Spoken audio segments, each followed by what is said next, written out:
Alright, so I got the new casting rig set up. I'm going to go down to the falls here first because I'm quite certain. I think it's been about a week. I've noticed sockeye in the river.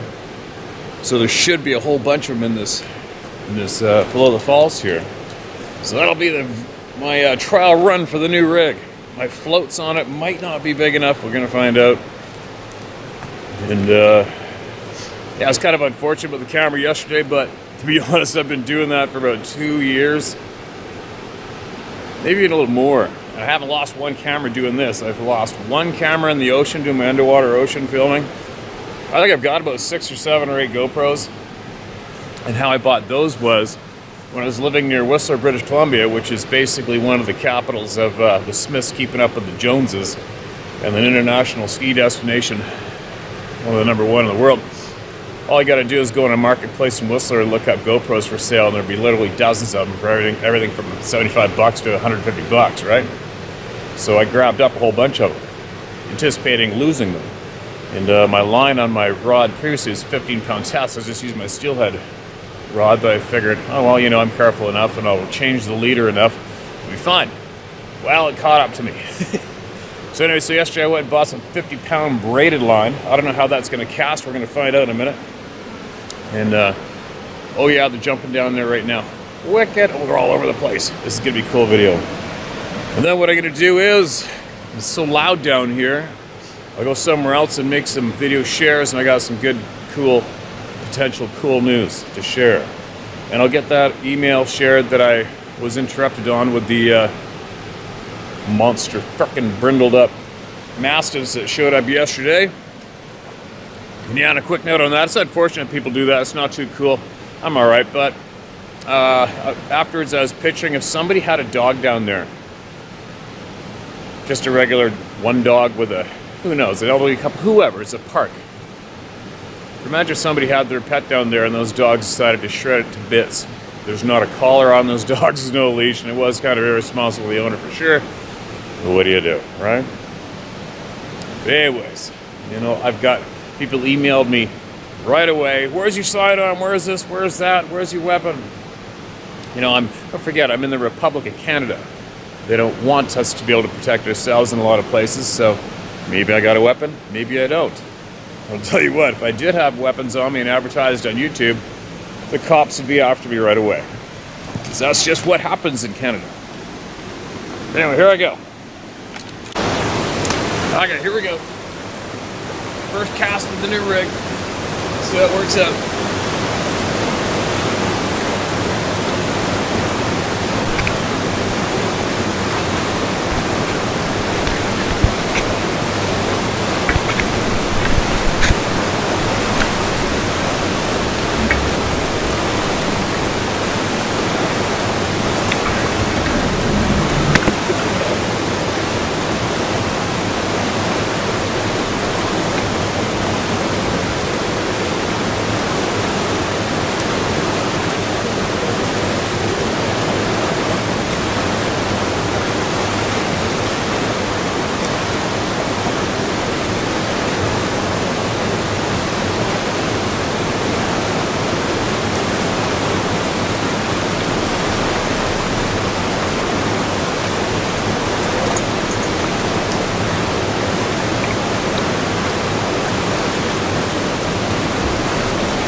Hopefully no attack dogs come today. Man, that's a big dog yesterday. Holy shit, that one must have been 200 frickin' pounds by the looks of that thing. It looks like I could have put my head in his mouth.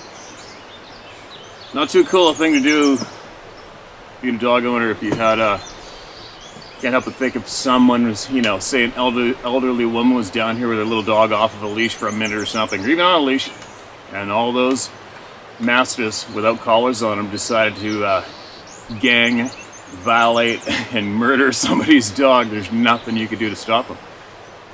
Really unfortunate. What do you do? What do you do? Now, I'm gonna finish off with one from Florida that I got interrupted on. Once after editing, I realized I was a bit of a screw up on that one, forgot all about it. So here we go. Here it is right here. Paisley, Florida. Ihosa encounter near Ocala. Paisley, Florida encounter. Dear Steven subscribers, you can use my name. I'm John Weiland, also known as John the Bartender. Please allow me to speak freely. Gibber. I just turned 5 years old when Mount St. Helens had erupted. My family experienced a soft gray volcanic ash that traveled 600 miles over the Rocky Mountains to our home in Anaconda, Montana. I think it was around 5 inches. The entire city looked like winter in May, but gray. We also saw the Bluff Creek, California film by Roger Patterson and Bob Gimlin. We are big game hunters and had no reason to doubt that Bigfoot exists. We're more concerned about keeping 3 kinds of bears from getting in our house. Who's to say they weren't there too? My first encounter was a big black bear working his way into our Anaconda, Montana home. Yes, indeed, a big black bear, dumb as nails. He came clawing out our door because we were cooking tacos, and I wasn't going to miss 1 second of the Dukes of Hazzard. So I stayed in the living room waiting to hear Hank Williams. Everyone was far away, in the kitchen, when I heard the heavy breathing. And I mean really heavy breathing. I then saw the sliding glass door move. I could see that the sliding screen door was already open, and the sliding glass door was left open just enough. I knew there's no way anyone's visiting. I doubted why anyone would have left the house and would walk around to the back of the house, so I knew it was a surprise visitor. I sat up. I looked over the back of our couch to see a 300-pound nuisance black bear trying to get his paws inside the door. He already had his entire head inside the house. I screamed like a banshee. My 16-year-old brother thankfully used his 30-06 rifle, having to exit and run around the house, loading his round, sighting and firing 1 round into his forehead from a standing firing position. The bear was 20 feet higher in elevation, and he'd say it was a 25-30-yard shot. After my extremely close encounter, my 5-year-old self ate tacos and watched the Duke boys. The neighbors a half mile away called and asked, "Did you get him?" The copper mine soon dried up, and I soon found myself in Daytona Beach, Florida. I'd been raised to scan my surroundings for wolves, bears, and mountain lions. So now, I was studying up on Florida wildlife at just 8 years old. My mother wanted to learn too. When we finally arrived and settled into our day-to-day lives, I realized that Floridians weren't really worried about wild hogs, snakes, sharks, panthers, or bears. They're not even the least bit concerned about effing alligators. Alligators. They keep them as pets, Steve. What people in Florida are really worried about, Steve, listeners, Floridians are really worried about other people. My mind is still blown. That's not how Montana operates. It does probably now. But I'm now in the new wild west of New Orleans, and fearing other people is the norm. When I'm in the woods, here, I fear wild boar, I feel alligators. The people exchange beer and weed and food and tobacco, ammo and fishing hooks. They share favorite spots. The kids in the city will kill you for your car. The kids in the country won't charge you to pull you out of the mud. Anyway, 10 years later, I'm an Eagle Scout. I'm camping one Friday and Saturday night at Boy Scout Camp La Noche, located in Paisley, Florida. This lakefront property happens to be bordering on Ocala National Forest. I mention this because it's a cluster for unusual sightings. Someone out there listening knows that where I am describing was, at the time, the largest covered canoe collection in the United States. Covered canoe. I wonder what that is. Anyway, it was here that I had yet another close encounter with a large predator. I was there in a professional capacity, yet still a high school student. I eventually had to quit football because I was later elected I was later elected the Halifax District Chapter Chief of the Order of the Arrow. Although my troop was present, camping in their nearby campsite half a mile away, I instead camped out the previous chapter with the previous chapter chiefs. Our camp was under a great big frame cypress and palm frond chickee hut that we had built just weeks before. It's like a professionally built tiki hut that's big enough to drive a truck underneath, just like a carport. The folded and nailed palms were still green. This perfect campsite shelter had a steel tripod to cook over the fire. Our fire was centered inside the chickee hut, surrounded by deer skins to sit and sleep on. They're great for sleeping on and keep the sand out of your bedroll. We kept firewood piled around us and wet branches around the fire to dry. These guys were half Seminole and the other half Creek. I'd say that we were camping only 25 yards from the tree line. Otherwise, we were surrounded by a mowed lawn, an extensive parking area with railroad tie barriers and dozens of mature pine trees. A few buildings and a dining hall were all there was to see. Between our camp and the shores of Lake Norris, there's about 100 yards of extremely thick Florida forest. Everything lives in there, you name it. So, my campmate, the 20-year-old, half Seminole, and I are sitting around fully painted up, wearing deerskin leggings that we've made ourselves, and drinking rum and coke out of longhorns that had deer antler handles. They'd been lashed and frapped onto the hollow horn with sinew. You could just shove the horn in the sand and it would stand up. Our Creek brother had retired to another camp with his wife, and this is my share. It's great to hear how these stories go from an introduction, the scene setup, and then there is the next paragraph where you slide up in your chair, hang on for the ride, because you can just tell you're about to be blown away by a real share. A share that changed a person for the rest of their lives, affecting others in their lives without anyone knowing until they get here on Steve's channel. It really is incredible to hear these stories. At this one moment, my campmate had to take a leak, and the camp rule was you go to the tree line and return with more oak firewood. Like any campsite, especially a Boy Scout camp full of pyromaniacs, you really have to dig in there and hunt for firewood. We were smoking ribs and built wood piles behind us, and we would push in a large branch between each of us in order to feed the fire throughout our sleep. Some call it a star fire. You well know that just before the sunrise rises is the coldest part of the day. Tell them, Steve, and you will want to have wood ready for that as a guide. Actually, you know where the worst time I experienced that was pipelining on the Northwest Territories border in mid-January, and clear out in that last 2 minutes before the sun peaks up, almost frozy solid. It is already minus 30 something. Nasty ass moment, that's for sure. These men, over many Order of the Arrow camping or service project events, taught me how to think like them. Why do we cut the grass? The grass is controlling you. They said, where are the rabbits and snakes to live? They taught me how the Seminoles fought 3 Seminole wars against the United States. Imagine the feds in their wool pants in Florida underbrush, and how they, the Seminoles, fashioned pine tree masts for sailors that beached their ships, sparing their hardwood cypress that would have been perfect. This is one reason for all of the shipwrecks off the North Carolina coast. Not to mention, Florida has a native caffeine plant called Yupon, and the Seminoles drank the black drink at their war parties. They just didn't sleep. That's how I found the time to study and party through college. No sleep. Bam. Extra time in your day, right?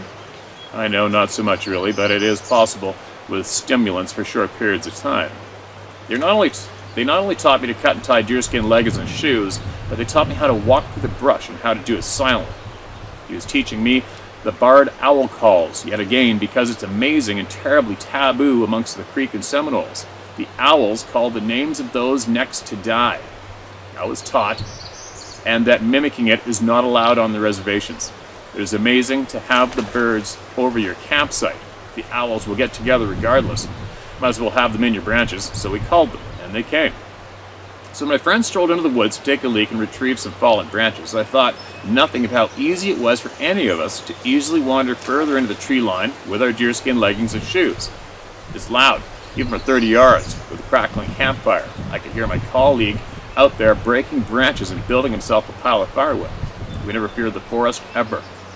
I once tripped over a sleeping deer, and was flipped head over heels as it stood up and took off. I was just hunting firewood. Nobody believes me on that one either. Anyway, he went silent, doing his business, but he was going further away, and one naturally gets quieter. I definitely couldn't see him. I made myself another drink, built up the fire so that he could better see where he was going upon returning with more firewood. We sometimes find so much wood that we need help retrieving it all. So, I was anticipating his return, in case he had another long, dry oak branch. Instead of returning with any great finds, this Seminole had a regular armful of used wood to burn. He dropped the wood behind his bedroll and sat down holding one of his pieces of firewood. It kind of had boomerang or dogleg shape to it. He said to me, "Do you see this jumper? Do you see this jumper?" He called me Jumper. This was famous Seminole who played pranks on the U.S. soldiers as he killed them. I said, "Sure." He said, "John, I heard someone over there." "Oh yeah?" I replied. "Is that right?" A striped owl. My eyes didn't even look over there because I knew there's absolutely no way anybody's over there. It's just impossible. I'd just been over there when I went to get wood. Even with a can of bug spray, nobody, not even a trained soldier or a skilled survivalist, could last 1 hour without moving a whole lot or just plain leaving after a few minutes. There's no way there is anyone in the woods between us and the lake. It's way too thick. And I was just over there earlier. There's not even a squirrel in there right now with these owls everywhere. He went on to tell me that he had startled someone. There's a great big vine-covered thicket between two oak trees. Even wearing deerskin leggings, some obstacles remain. It's like he had woken a sleeping deer, but it took steps. It sounded like a man. Something way over 100 pounds, he said. But it didn't flee. It just stood up. He heard it stand up and slip as if it was a man standing on the old oak tree's roots, but his foot slipped off and into the dry leaves of the forest and stepped back up. It could only be a man, he said. He said he just lobbed a stick that was already in his hands over the brush and under the tree limbs. Steve, he lobbed this stick over a bunch of brush and briars and, without hitting the tree limbs above him, in the dark, right at the feet of this restless creature. He heard the stick crash with the brush and land at the base of the oak where he had aimed. You know what happened next, right? The very same stick that he threw like 10 yards towards the base of that tree where he thought that a human was stirring, he said, flew right back over the brush, under the limbs, and right back to him. So, he picked it up and must have continued collecting firewood in another direction. This is just 30 to 40 yards from the campfire, note you. He asked me what I thought it could be. There are some known monkey colonies roaming around, but monkeys are way too loud. I knew it had to be a Bigfoot, I said. We're using this new chickie hut. We've disturbed the soil and even collected just a few palm fronds not far from where this guy would have been. I knew it was a Sasquatch just chilling under an oak tree just 40 yards from our camp. He was definitely looking over there now. I was definitely looking over there now. He said, "No, John, it's not Bigfoot." And he laughs. "It's the spirit of a man." "Damn right it's a Bigfoot," I said. "There's no way in hell that there is a man right there, that quiet, picking up sticks and throwing them back." I said he wants to see you put that stick on the fire, smelling a barbecue and marveling at our obnoxiousness, hooting owls, drinking, smoking, and talking. He's watching us, huh? And with that, we agreed to disagree. I will agree that it sounded like a man. It could throw sticks in the dark with accuracy and precision. It tried to hide behind a tree like a man. This spirit was downwind, where we were hooting owls, which is taboo for reasons. There were no other animals anywhere making any noises except insects and owls. I did not go in and find out. But Striped Owl did throw that stick on the fire for sure. "Steve, there's just no way there could possibly be any man out there." We both knew it. The plants would rip your clothes to pieces with each step, perhaps scratching your skin. You could also walk into a spider web. So hard to move silently in these woods, and we both knew it is impossible to even attempt to walk through without leather clothing. They have to be dressed like us, but this close to the lake, the mosquitoes would drive any man mad. Only a monkey or a man could have thrown that stick. It can only be silent and stealthy Bigfoot. I had very little knowledge of Bigfoot, but monkeys are very loud and aggressive. We would have heard an armadillo, raccoon, bird, bear, or alligator. We heard nothing but owls and insects that night, and no panthers throwing sticks, no Boy Scouts for pulling a prank. So, I rule out monkeys or men. My friend did not believe it was Bigfoot. He did not even give it a thought. He said that it was just the spirit of Salt Choppy, or Jumper. If it wasn't them, it was another man's spirit. The Seminole believed that there are still Seminole families that have remained as elusive as the Black Panther. Could it be such a rare man living so close to a Boy Scout camp? I doubted that, and I doubted that was a spirit. I believed it was both a spirit and a Bigfoot. He would have none of it. This was, in my opinion, no animal in Florida capable of retrieving and throwing a stick 10 feet in the air and 10 yards away and hitting the target's feet. Steve and listeners, there's no way that a human, a Boy Scout, or anything was in there for that long without moving, giving up its comfort. There are mosquitoes and ticks, chiggers and red bugs. No sane human being, not even a Seminole in full regalia, no Navy SEAL looking like a pirate would dare lay still for so long, silently, in such a miserable place. So when this thing saw my buddy just stroll right through the woods, he most certainly was impressed to see us as different than the other humans they had seen before. I was immediately convinced that I was in the presence of a Sasquatch. I believe he was attracted by our barbecue and decided to watch us like a TV. We gazed at the tree line. Often that night, I pictured it being frozen with curiosity. We were even blowing up balloons and batting them against the fire. It could very well have been running around all weekend spying on all the campers. The tree it hugged was just 40 yards away. I slept like a log. I was loudly awakened by the sound of my friend hitting a large raccoon that was climbing in our fire, trying to get the barbecue ribs. He drilled it with a cast iron skillet. I woke up and tended the fire a moment. I thought about how very comfortable it felt. I looked right into those woods, wondering why it chose to be playful, throwing the stick back. He was trying to prevent confrontation. I tried to keep him away. What a privilege to share the same camp with a playful, giant, tree-hugging beast. I'm glad it was downwind and peaceful. The next morning, everyone was asking me if I had heard the owls last night, and in my reaction, I bit my lip and said, "I'm a heavy sleeper. No, I didn't hear them. What do they sound like?" And just like that, I was indoctrinated into the club of no return. Of course, we lost touch and never spoke of our firewood friend. I heard Striped Owl had gotten into the Army Ranger School. It's getting loud back there. I heard he was driving fuel tankers to tanks in Iraq. He's out there somewhere, not afraid of a damn thing, hanging on to his ideals guaranteed. As I've listened to your channel, I wanted to share real knowledge. I have delightfully discovered a few Creek and Seminole oral stories that have been transcribed. These stories are used by the tribe along with linguists to identify and describe the language in an effort to catalog the development of new written language. I'll send it next time.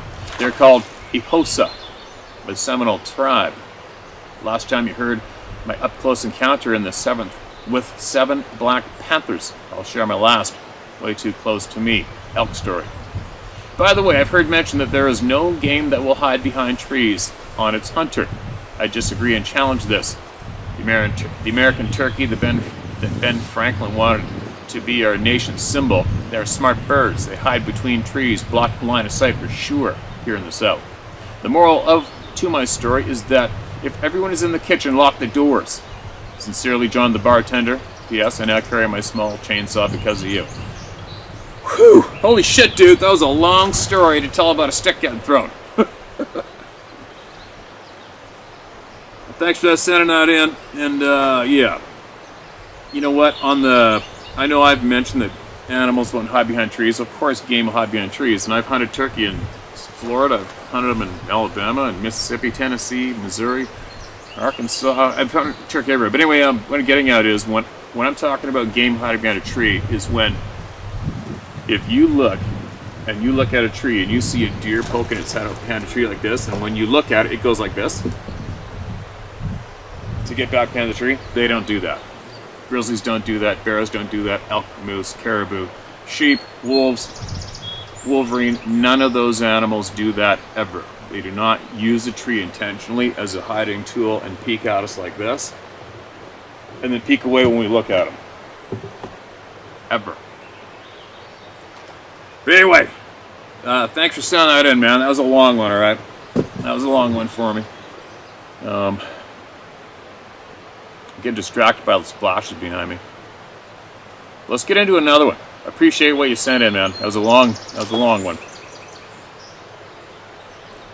you got any knowledge that'll help people, all right? If you got knowledge that'll help people, and you come across it, send it to me, okay? If you will, or not. Oh, I got a quick mention I forgot to tell you guys on the mention of First Nations people. Sarah ran into somebody out on a road the other day who was actually driving around looking for me. But, and to anybody out there who may be living around not too far from me listening to this, don't do that, all right? It's not a good idea to go intentionally looking for somebody physically on a rural, remote road, and especially the private property, okay? It's not a good idea, okay? Now, the people that were looking for me were a couple of First Nations ladies from our community, and Sarah said one was an elder, and they had heard that I wanted to speak to an elder about this topic, and they were looking for me to share what they have, including current mind-speak photographs and numerous stories. I have her phone number, and I will phone her once I get back and get this done and get in contact with them, and maybe I'll possibly invite them over or meet up with them somewhere, and hopefully that will be very, very helpful for somebody, the knowledge that we're possibly about to gain from these generous ladies. But again, it doesn't matter who you are, don't look for me physically intentionally. All right, email me. Email me at sharemeister@howtohunt.com. Now,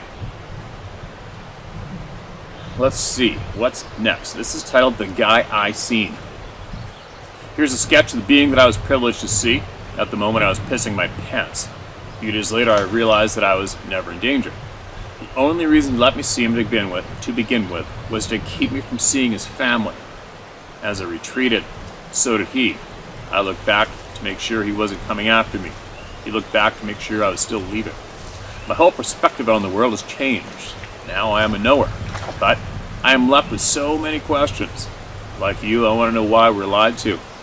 He is dark red and black with ashy gray skin, about 9 feet tall.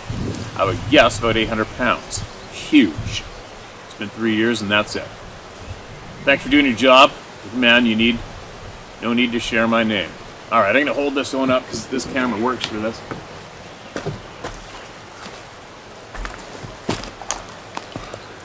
Now, there's his sketch. It sure looks monkey looking, doesn't it? It's fairly common to get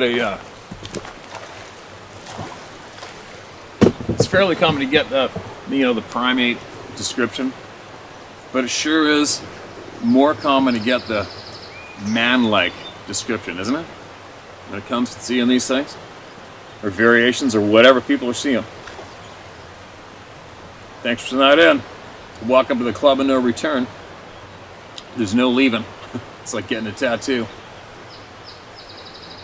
Is titled, "They Are Real." I wrote you some time back about an encounter I had in 2019 with several of these Bigfoot creatures during a late night in the woods when I was recovering a buck I'd shot. That story is in detail in my previous email. No need to rehash. What it started was me trying to figure out what was going on, and I found your channel. I was found out by a local Bigfoot researcher that I knew from some mutual friends, and he wanted to investigate my encounter. I went out with him 2 separate times in the area of my encounter. We never made contact, but he was convinced there was Bigfoot activity in the area. He said it was a perfect location due to a natural spring, a secluded deep ravine, steep, difficult terrain all around, plenty of game, and in the fall, many of the hunters on my lease, including me, bait for bears. He said it was likely a family group in the area. He had researched for the BF so-and-so for many years, but he was not a fan of our buddy Money Taker, and he said he was a chintzy idiot. He had researched these beings for over 50 years, and he was convinced that they had some sort of autism. He had 16 face-to-face encounters with these beings, but only 4 being in Arkansas. The majority were in Alabama, where he spent years investigating encounters. He had several areas that he showed me where he had encountered them in the National Forest in the Ozark foothills, near where my deer lease is. Many of his encounters were either a brief glimpse of one running through the woods, lasting only a split second, or some were several minutes long, up to 30 minutes in one encounter where a big male chased / escorted him out of the way from a family group he believes. He asked me if I had any other strange encounters in the area. I really hadn't, except one time I thought I saw a bear standing on his hind legs. He wanted me to take him to where that happened, and I did. It was where a steep logging road cut into the bank of a ridge as it wound around. At the time I encountered, there were deadfalls of pine across the road, and I liked it that way because the only way you could get in was to hike in. The logging company had since opened up that road, but I knew the approximate spot where I saw the bear. I stood where the bear was, and I'm 6'4". The edge of the side of the ridge that was cut into was an easy 3 feet over my head. He took some pictures and asked me where the bear's head was. I said his head and shoulders were over the top of the downed pine from the ledge. That would make it at least 9 feet tall or bigger. He was convinced I saw a Sasquatch. I'll go into more detail in a moment, but he said, no way there are 9-foot black bears around here.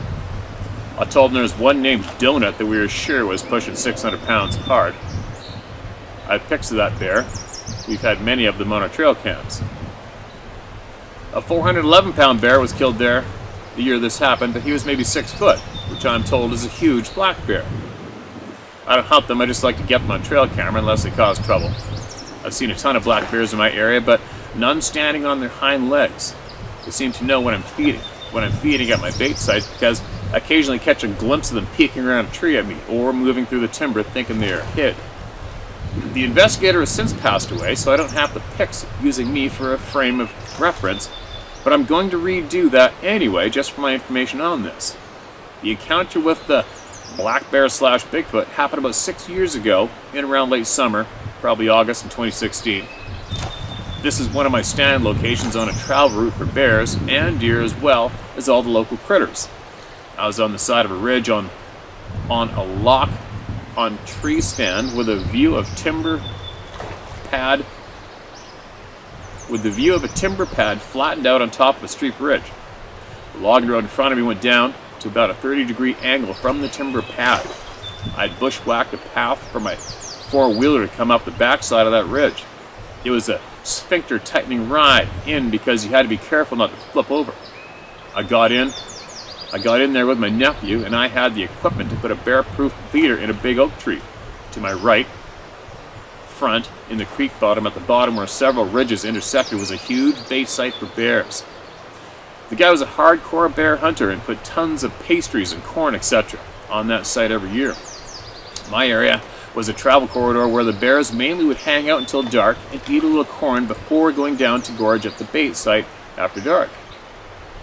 We're hooking up cables to the barrel and starting to winch it up in the tree when I thought I heard someone talking. It sounded like a couple of muffled Chinese men having an argument. It wasn't exactly quiet because my nephew and I both heard it. My first thought was my neighbor was working on his bait site, but then it was from the wrong direction. My second thought was maybe timber cruisers were checking the logging roads or marking timber. It was a very odd sound that was vaguely Chinese sounding, but not really, just strange. I'm always strapped up out there, so I pulled up my .44 and chucked my loads and put it back in the holster. I walked to the edge of the road and looked straight down. I was looking right at what my brain told me was a bear, but I realized now it had to be Bigfoot. It was at least 9 feet tall and probably 4 feet wide. It was square onto me behind a fallen over pine that was still green. The bottom of the pine was at least 6 feet at the point it was standing, and it was 3 feet above the tree easily. It may have been even taller, but I have trouble wrapping my head around that. It was looking straight up at me from about 25 yards. It was totally black with long hair, except exact color of a black bear and similar texture. The eyes were black animal eyes, but there was no muzzle. It had gray and white streaks in its beard. I think I mistook it originally for a muzzle. The face around the cheekbones was grayish skin. He had, I think, his left hand on top of the tree pushing it down, so he may have seemed taller than he was, but he was a solid 9 foot plus due to the height of the ledge behind him. I did not notice if he had domed head or not. I was looking at his eyes, then he was gone. This all happened in a split second faster than my brain could process. He was moving to my right, his left, around the ridge, we were standing on and into a deep ravine that dropped nearly sheer into the creek bottom below. It was a thick tangle of brush in there, and I felt no need to follow him up. I could not tell if he went on all fours or was standing up. He was moving so fast I could not focus.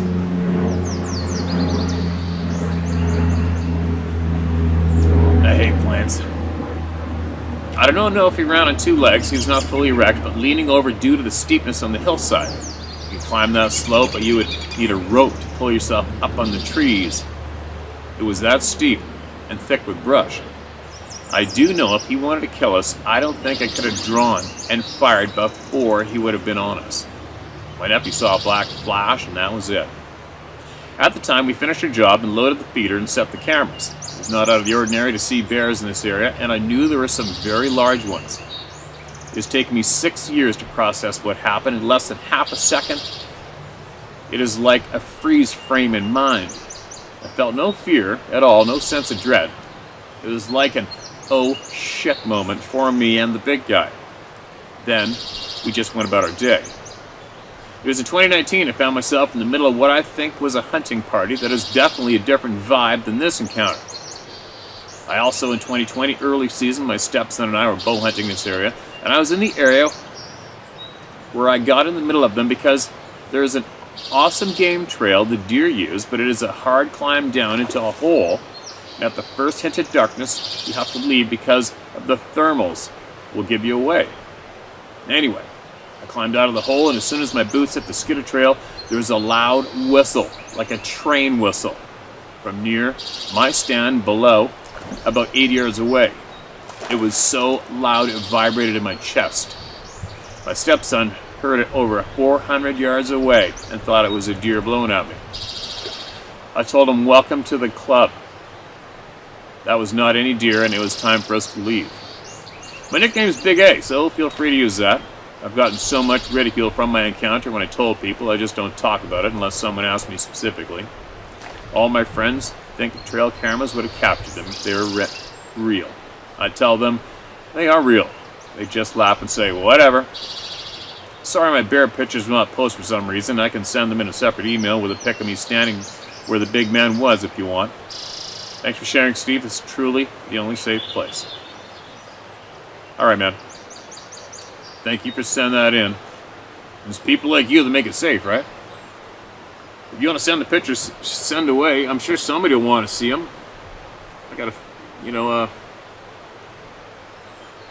I'm just not a big fan of photos myself, but like I said earlier, it doesn't mean that I block all of you from seeing photos that are going to be shared, right? Quick note as well on the topic of people not wanting to accept these facts or the testimonies of good, honest people. Recently had some friends over, and they are very educated people, academically educated, and successful, good people. And they're not in hunting and fishing, good friends, and but they've never really given this topic much of a thought. They don't really want to. One friend of mine, the man of the couple, he had something paralleling him in the woods as he was running. Scared the shit out of him back near Whistler a handful of years back. And that's not far at all from where I videotaped those lights up in the high alpine, where I've been screamed at on tracks and shit. But anyways, what I'm getting at is, I was showing them some, what may be called evidence, showing them some things from my phone. And then I said, I got a way better photo in here somewhere, and my buddy's wife went, I don't want to see it. And she just walked away. So I'm mentioning that to share with you guys how that and other incidents with other individuals I've come across, I have a feeling the majority of the people do not want to know. Educated people, whatever you want to call them, average everyday people, many people don't want to know. Right? Okay, do you understand that? Be like, hey man, I got some evidence on my phone, you want to see it? No, I don't want to see it. And I've come across how many guys, friends of mine, I finally realized this past couple of years, A-type people, hunters, they don't want to know. Some things I showed them, they wish I didn't show them. And then I do feel kind of bad in a way, because I don't, if that brings them that much of a nightmare without experiencing it, I don't need to supply them with more, right? Just to solidify the chance they're not going to be able to sleep at night or go back in the woods. So there you go. I'm just dropping that little quick babble so that all of you understand that when people laugh at the subject, don't want to talk about it, they don't want to accept it. They don't want to know. All right? It's probably like the thousands of people that went out and got those forest in their arm this past year. They probably do not want to face and accept the reality of what's going on when it comes to that, or some of the results to innocent people that have resulted from that, right? There's a lot of people out there that don't want to know. Just get in line, follow the program laid out in front of them since we were kids, and follow it, and don't step out of line. Don't become a target for anybody to laugh at, or ridicule, or shame. Anyway, I'm babbling. I gotta get moving. I'm not that relaxed. I gotta get going. I want to try to get a hold of these ladies who are trying to find meat. I also have I think I've got 90 meat chickens coming, 20 or 25 turkeys coming, and I gotta get that building built for them to be raised in, rat-free and safe and dry. And these splashes behind me are driving me nuts, so I gotta take a couple more casts before I leave. But I'll be back with more. I hope I'll be back soon with these ladies sharing with us through me. Here we go. And no killer dogs came today, thank God.